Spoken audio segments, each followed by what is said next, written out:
Você já fez mancada por autoconfiança, por achar que sabia muito sobre algo e fez o que não devia?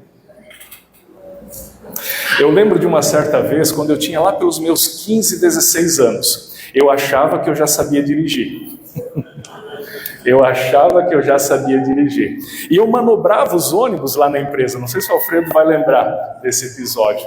E uma certa vez fomos socorrer um ônibus que tinha quebrado, era um domingo de manhã, e eu todo faceiro, não era longe da garagem, né? Eu trouxe o ônibus, né, para estacionar lá na garagem e já coloquei ele na rampa. Sabe a rampa? Vocês chamam de rampa também? Que tem uma vala no chão assim, né? E aí você coloca em cima para o mecânico poder entrar embaixo e tal, você já vou estacionar lá. E estacionei. E na minha cabeça aquela rampa era plana, né? E os motoristas todos, era praxe na empresa, isso lá no ano de 80 e tanto, usar de botar um calço atrás da roda do ônibus. Mas esse detalhe eu tinha esquecido. E estacionei aquele ônibus naquela rampa que não era necessariamente plana, ela tinha uma pequena inclinação. E o ônibus ficou paradinho lá. Obviamente, devo ter deixado na marcha, pelo menos eu achei. Quando eu desembarco do ônibus, já tinha me afastado uns metros, olho o ônibus se movendo devagarzinho para trás. Eu penso, quem é que está lá dentro? Eu olho, não tem ninguém lá dentro. Meu Deus, esqueci o ônibus no ponto morto, sem freio de mão, sem o calço atrás da roda e aquele ônibus vindo. E eu corri, pulei para dentro do ônibus para tentar pegar o freio, mas freio hidráulico, né, sem ar, não funciona. E tinha um cara que estava lá na empresa com uma lambreta, sabe, daquelas antigas, restauradas, bonitinho. O ônibus foi em cima da lambreta. Destruiu a lambreta. Mas ainda bem que tinha lambreta, senão o ônibus tinha ido para o precipício, ficava mais embaixo. Passei anos pagando aquela lambreta, por achar que eu já sabia dirigir. Como eu me achava, sabia nada. Mas normalmente é assim. Quando a gente acha que sabe de algo, a gente está muito mais suscetível a dar mancada, com o perdão da palavra. Quando a gente está autoconfiante demais, normalmente é aí que a gente erra. E eu não estou falando aqui de trânsito, não estou falando aqui de volante, de direção, nada disso. Eu estou falando de vida. Normalmente, quando a gente acredita demais, eu não estou falando para ninguém acreditar em si mesmo, mas quando a gente acredita demais em si mesmo, a gente dá mancada. A gente acaba se envolvendo em acidentes ou incidentes no caminho dessa nossa vida. E é por isso que na mensagem de hoje nós vamos olhar para a Bíblia e extrair da Bíblia valores de uma sabedoria mais profunda para a nossa vida. Dentro dessa nossa série que nós estamos abordando aqui, hoje já é a terceira das 4 mensagens, vamos falar dos valores mais profundos, dos princípios que norteiam, ou que Deus colocou para nortear a nossa vida. Por isso, nessa série temática, né, Princípios para a Vida, hoje esse subtema, né, imaginando a nossa vida como essa estrada, que a gente tem que tomar decisões toda hora, e quais são os princípios que nos norteiam. A gente precisa de uma sabedoria mais profunda. E é isso que eu te convido a pensar comigo no dia de hoje.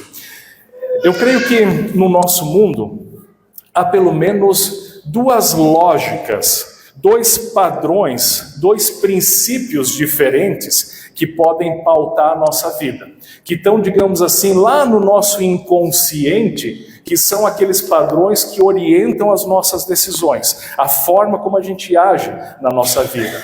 Talvez dá para chamar isso de 2 sabedorias distintas. Uma é a sabedoria do nosso mundo, e outra é a sabedoria de Deus. Uma é a lógica do nosso mundo, as prioridades do nosso mundo, os princípios do nosso mundo, e outra a lógica, os princípios, os valores de Deus. E a gente destacar e distinguir essas 2 faz com que a gente possa viver a nossa vida com mais sabedoria.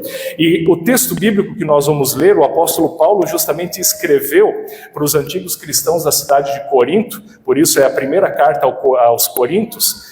Uma comunidade que era recém-formada, de novos convertidos. A cidade de Corinto, eu já falei isso em outro culto, era uma cidade de muito trânsito, de muitas pessoas, era uma das grandes cidades daquela época, muitas culturas diferentes, pessoas de todas as filosofias, de todos os tipos de culturas vinham para a cidade de Corinto. E ali Paulo tinha formado uma nova igreja. Então os cristãos daquela cidade de Corinto, daquela pequena igreja, lutavam muito nos seus padrões, na sua mente, com a antiga forma de viver, com a forma que Deus agora queria que eles vivessem, a qual eles tinham se convertido.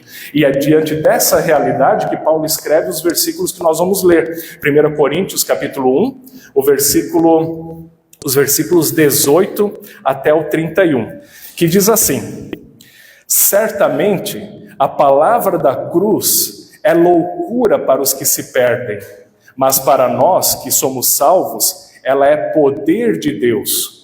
Pois está escrito: destruirei a sabedoria dos sábios e aniquilarei a inteligência dos inteligentes. Citação do Antigo Testamento, esse versículo. Versículo 20, Paulo segue: onde está o sábio? Onde está o escriba? Onde está o questionador desse mundo? Não é fato que Deus tornou louca a sabedoria desse mundo?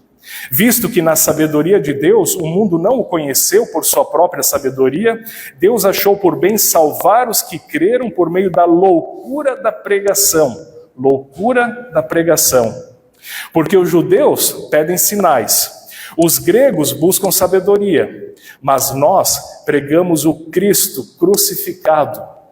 Escândalo para os judeus, loucura para os gentios. Mas para os que foram chamados, também judeus como gregos, Cristo é o poder de Deus, a sabedoria de Deus. Porque a loucura de Deus é mais sábia do que a sabedoria humana. E a fraqueza de Deus é mais forte do que a força humana. Versículo 26. Irmãos, considerem a vocação de vocês, o chamado de vocês. Não foram chamados muitos sábios segundo a carne, segundo esse mundo, nem muitos poderosos, nem muitos de nobre nascimento. Pelo contrário, Deus escolheu as coisas loucas do mundo para envergonhar os sábios, e escolheu as coisas fracas do mundo para envergonhar as fortes. E Deus escolheu as coisas humildes do mundo, e as desprezadas e aquelas que não são, para reduzir a nada as que são, a fim de que ninguém se glorie na presença de Deus. Mas vocês são dele, em Jesus Cristo, o qual se tornou para nós, da parte de Deus, sabedoria, justiça, santificação e redenção, para que, como está escrito, aquele que se gloria, glorie-se no Senhor. Até aqui essa palavra. Não sei se você percebeu, mas o versículo 18 é bem forte, não é? Eu vou ler de novo o 18. Certamente a palavra da cruz é loucura para os que se perdem, mas para nós que somos salvos, ela é poder de Deus. Você já parou para pensar que isso no que nós acreditamos, a morte e a ressurreição de Jesus, o amor de Deus que entra na realidade humana, é uma loucura? É forte essa palavra, mas está na Bíblia, né? Não sou eu que estou dizendo. Vim no culto para o pastor me chamar de louco. Tipo isso. Mas é a própria Bíblia que está dizendo. O próprio apóstolo Paulo. Para o mundo é ilógico, é uma loucura dizer que Deus entra na realidade humana e entra no mundo ainda para morrer, para salvar as suas criaturas. E não as boas que merecem isso, serem salvas, mas justamente porque pecaram e se desviaram de Deus. Deus entra na nossa realidade para nos salvar, para nos resgatar. Que loucura, que absurdo de mensagem. Isso não cabe na lógica do nosso mundo. Isso inverte todos os padrões. Mas é justamente isso que nós cremos. É justamente esse o centro da nossa fé. Que Jesus entregou a sua vida por nós, por mais lógico que isso pareça aos olhos do nosso mundo. Sabe, nos padrões do nosso mundo, não cabe essa lógica de Jesus. Afinal de contas, a vida de Jesus, ela inverte, ela bagunça todas as lógicas humanas, todos os padrões humanos, é contra o padrão do nosso mundo. Por exemplo, muitas pessoas na história, e essa era a expectativa dos gentios, que diz aqui na Bíblia, gentil é quem não era judeu, né? A expectativa dos gentios era essa, muitas pessoas fizeram isso na história, deixaram seu nome conhecido por serem grandes heróis de guerras, de batalhas, pessoas que empreenderam lutas, dominaram outros povos, venceram outros exércitos, ou seja, mataram muita gente, e essas pessoas muitas vezes são lembradas como os heróis da história. A gente poderia citar muitos nomes por aí de pessoas, grandes heróis do passado, mas Jesus fez justamente o contrário. Ele empreendeu na sua vida aqui uma vida dedicada ao próximo, sem nenhuma luta, nenhuma batalha física. Muito pelo contrário, quando seus discípulos quiseram cortar a orelha daqueles que iam prender Jesus, o que Jesus disse? Não faça isso, porque quem vive pela espada morre pela espada, e curou a orelha daquele que o discípulo tinha cortado.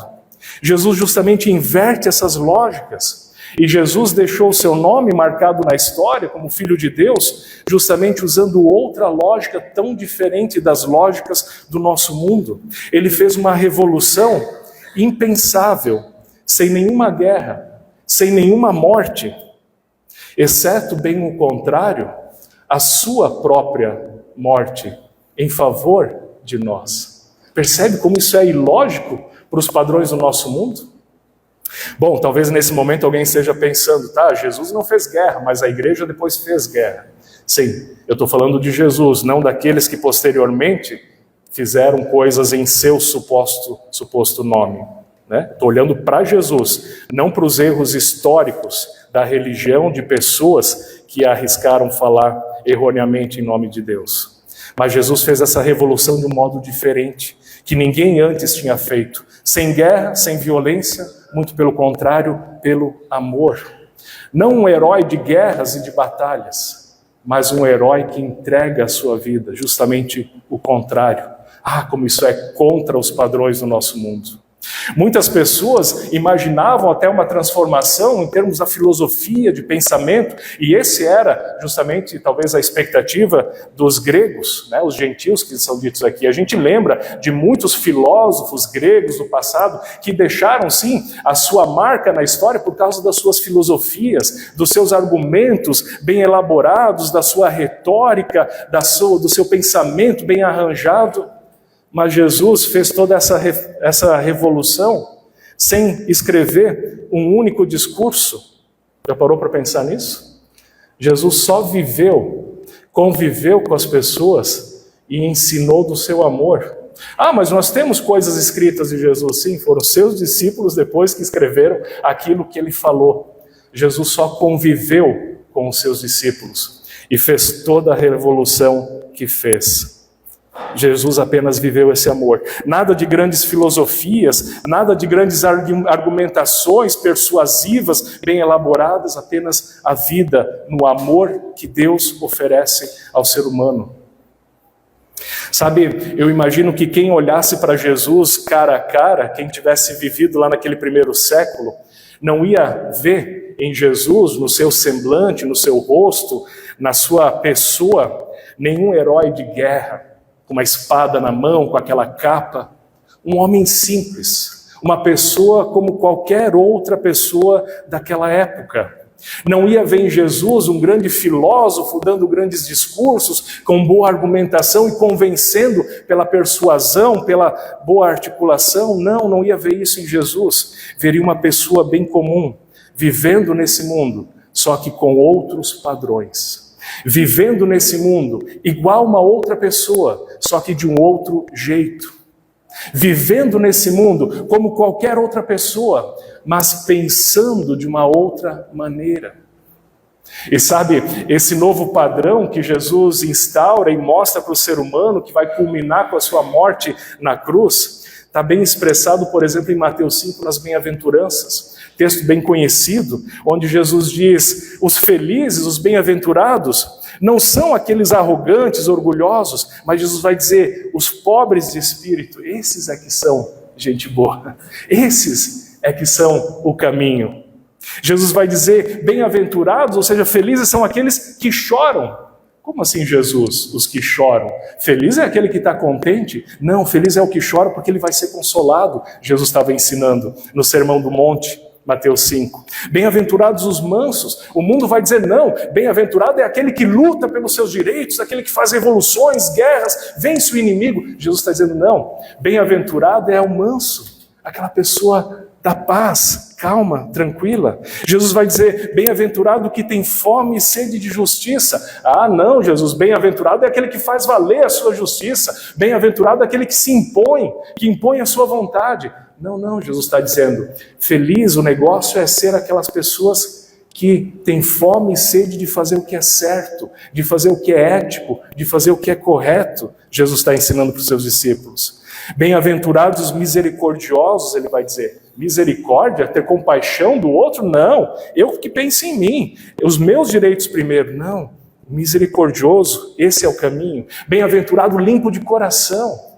Isso Jesus está ensinando, veja como é diferente. Bem-aventurados, ele vai dizer, os pacificadores. Feliz é aquele que não vive em pé de guerra, Jesus está ensinando. Enquanto o mundo diz, vamos fazer isso, vamos fazer aquele outro, impor a minha vontade, fazer guerra, vencer o outro. Não. O negócio é ser pacificador, Jesus está ensinando.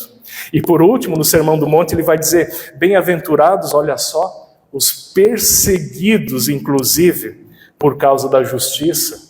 Os perseguidos por causa do reino de Deus. Bem-aventurados são vocês quando por minha causa os insultarem, xingarem vocês, chamarem de tudo que é coisa. Fiquem felizes quando perseguirem vocês por causa do meu nome. Fiquem contentes quando perseguirem vocês por fazer o que é certo no mundo onde todo mundo faz o que é errado. Fica feliz se você sofrer por fazer o que é certo. Está vendo como é diferente o que Jesus ensina? Diferente das coisas que valem no nosso mundo. É uma lógica totalmente inversa a que Jesus ensina para os seus discípulos. Percebem? Sabe, pela lógica, eles acharam que calariam Jesus e os seus ensinos com a sua morte. Por isso mandaram Jesus para a cruz. Mas justamente bem o contrário, isso inclusive fazia parte dos propósitos de Deus para a nossa salvação. E a morte de Jesus foi o selo da sua mensagem, que confirmou tudo que ele estava ensinando, porque afinal, além de tudo, ele venceu a morte por nós, e a sua morte acabou sendo o perdão dos nossos pecados, e a sua ressurreição, a possibilidade da nossa vida eterna. Veja, não teve nem como calar Jesus, mesmo que na sua morte, a sua mensagem seguiu nos seus discípulos, a sua vida seguiu nos seus discípulos. Seu ensino, sua lógica, é isso que nós chamamos do seu Espírito, que está vivo conosco ainda hoje, como queiram chamar, mas a vida passou de Jesus e chegou até nós hoje, quase 2000 anos depois. E é essa lógica tão diferente que Jesus está passando para nós hoje ainda, aqui nas palavras do Paulo. Por isso, no versículo 26 a 29, por exemplo, agora a segunda parte desse texto, ele vai dizer, irmãos, considerem a vocação de vocês, olhem vocês que foram chamados. Aqui ele não está falando da gente, ele está falando dos cristãos daquele primeiro século. Ele diz, não foram chamados muitos sábios segundo a carne, nem muitos poderosos, nem muitos nobre nascimento. Não tinha gente top entre os discípulos de Jesus, não muitos. Tinha também, mas não muitos, é o que Paulo está dizendo aqui. Pelo contrário, Deus escolheu as coisas loucas do mundo para envergonhar os sábios. Escolheu as coisas fracas do mundo para envergonhar as fortes. Deus escolheu as coisas humildes do mundo, as desprezadas, aquelas que não são nada, justamente para envergonhar aquelas que são. Aqui Paulo pegou pesado, né? Chamou os discípulos de Jesus tudo de fracos, humildes, rebaixados, né? Poxa, vim no culto agora para ser chamado de fraco, de rejeitado, de louco. Mas é justamente esse o grande poder.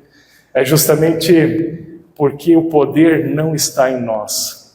Sabe, eu sei, esse é um discurso totalmente antimotivacional. Você nunca vai ouvir um coach falando esse discurso, né?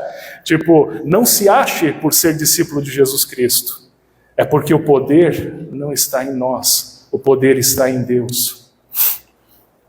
Isso que Paulo está falando aqui só se comprova quando a gente olha para a primeira geração dos discípulos de Jesus. Não sei se você lembra, eu falei na semana passada, os discípulos, principalmente os 12 primeiros discípulos de Jesus, eram um grupo de pessoas simples, simples pescadores, um publicano, outros rudes trabalhadores braçais, nenhum filósofo, nenhum herói de guerra entre os discípulos de Jesus, reparou isso? Nenhum herói de guerra, nenhuma autoridade entre os discípulos de Jesus, gente simples, humilde.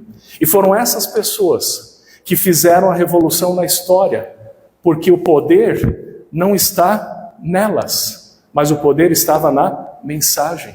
O poder estava nessa inversão dos valores que eles passaram a viver, com os seus defeitos, com os seus problemas, como qualquer um de nós. Citei na semana passada, Pedro era um impulsivo, trocava sempre os pés pelas mãos. Talvez esse era justamente esse tipo que se achava, né?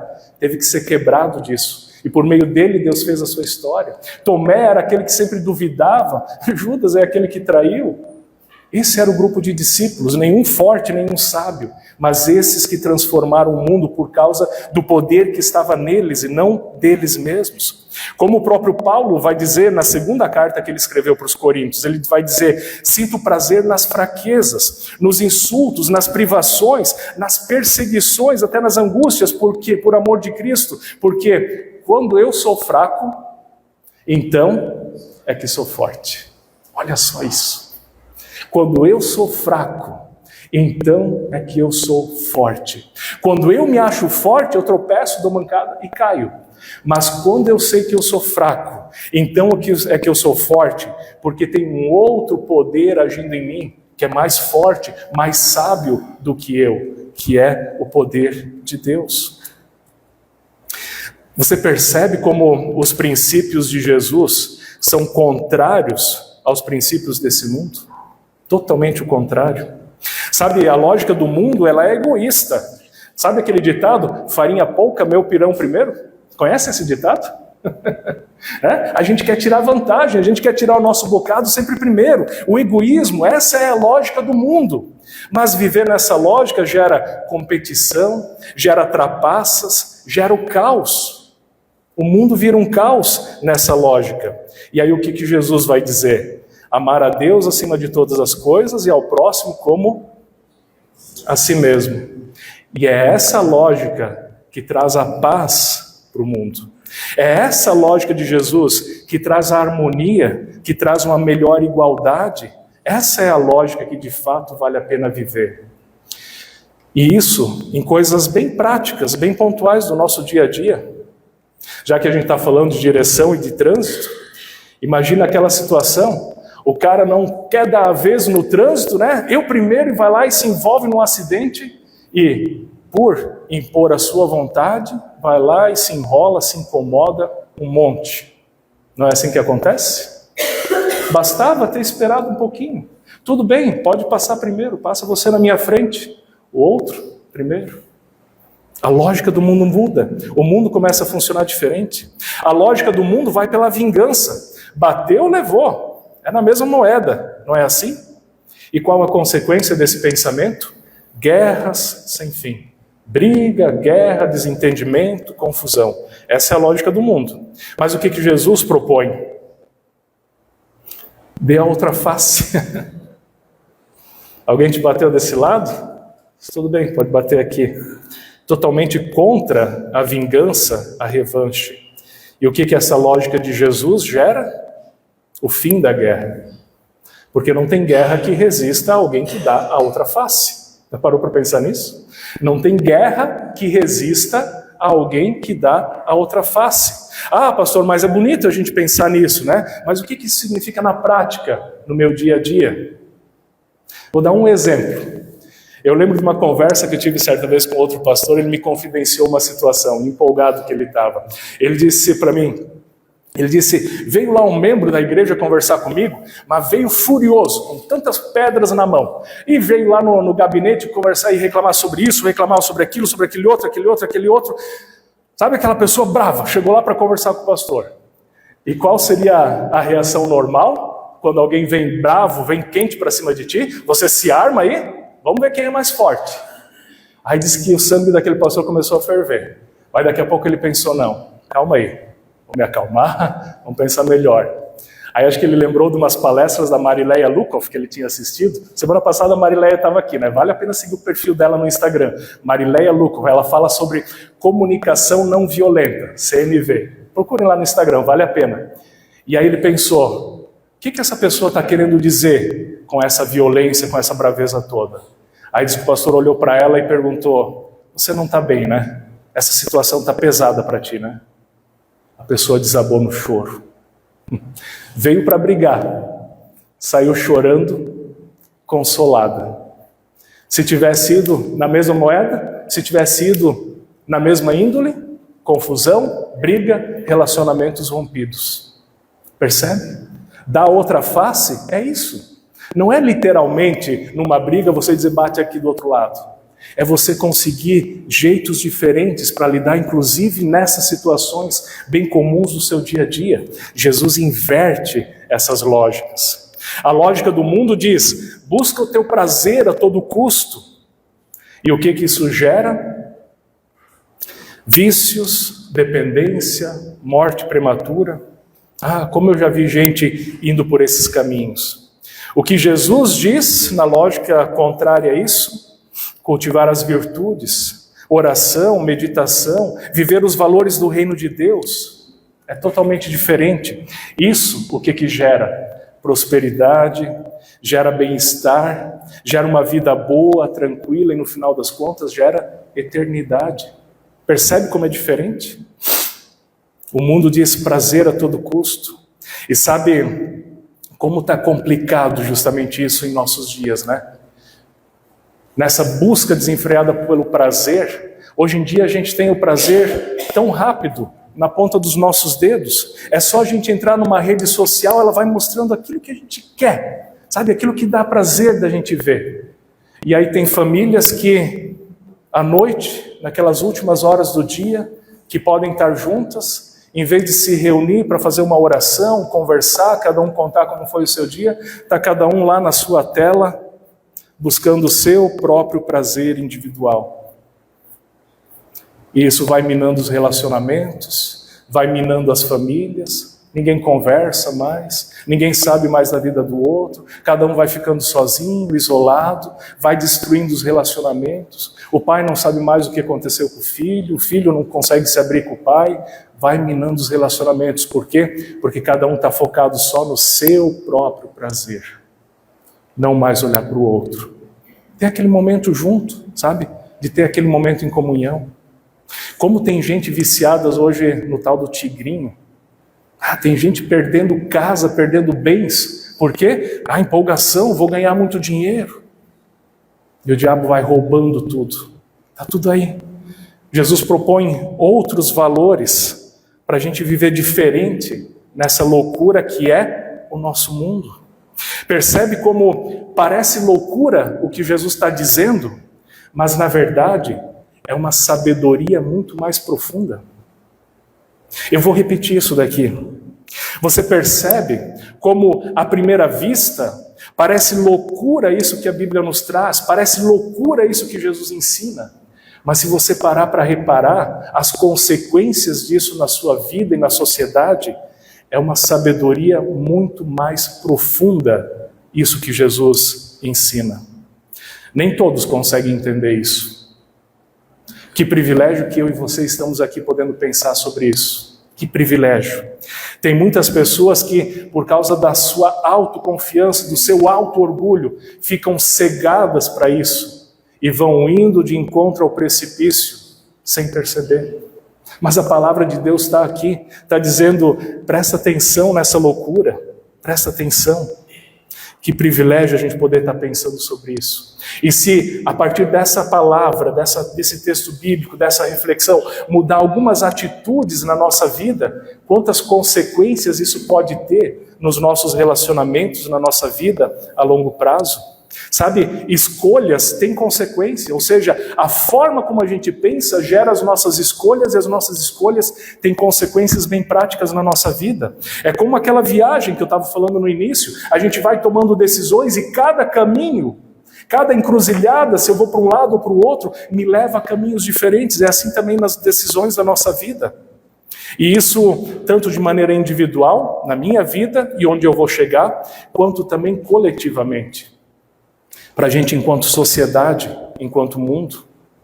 Sabe, eu às vezes fico preocupado onde nós vamos parar como sociedade. Onde vai parar o nosso mundo, vivendo do jeito que está vivendo, com os princípios, com os propósitos que está vivendo. Você também já parou para pensar nisso? Onde a gente vai parar como sociedade, como mundo? Tem um filme que eu assisti uma vez, me chama muito a atenção. Idiocracia é o nome desse filme. Vocês já assistiram?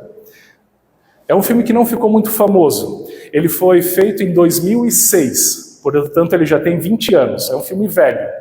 O enredo desse filme é baseado na ideia, lá em 2006, de que o mundo vai se tornando cada vez mais medíocre, conforme a população vai passando. As pessoas vão ficando mais medianas, mais medíocres, todo mundo está preocupado só consigo mesmo, com o seu próprio prazer, e o filme desenha onde isso vai parar. O enredo do filme é assim, eles pegam no tempo atual um voluntário, que é mediano em termos de QI, uma pessoa normal, digamos assim, e congelam num experimento que é para durar 1 ano, para tentar fazer o experimento da criogenia. Só que a empresa que faz isso fale, e ele fica 500 anos congelado. E 500 anos depois ele acorda, e o mundo emburreceu.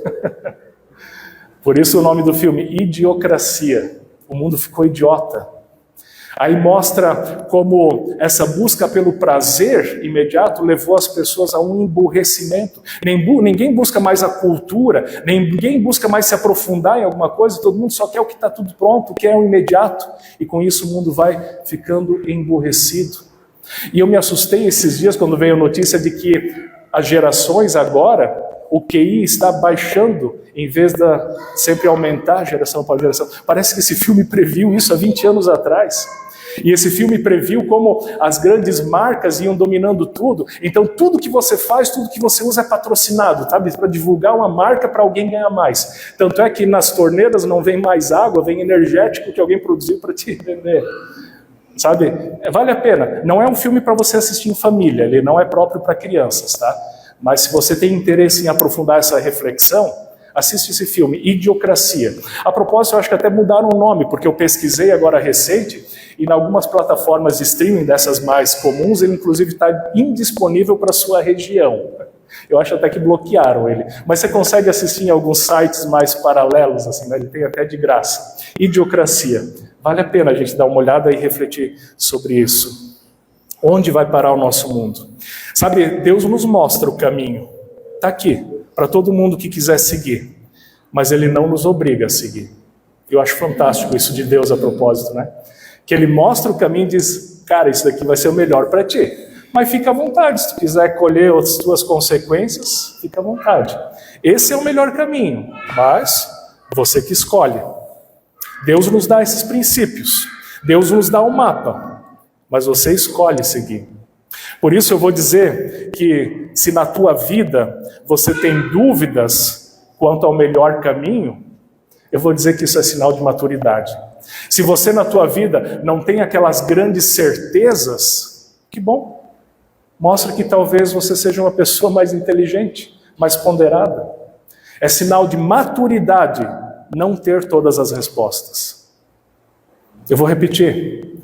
É sinal de maturidade não saber todas as coisas.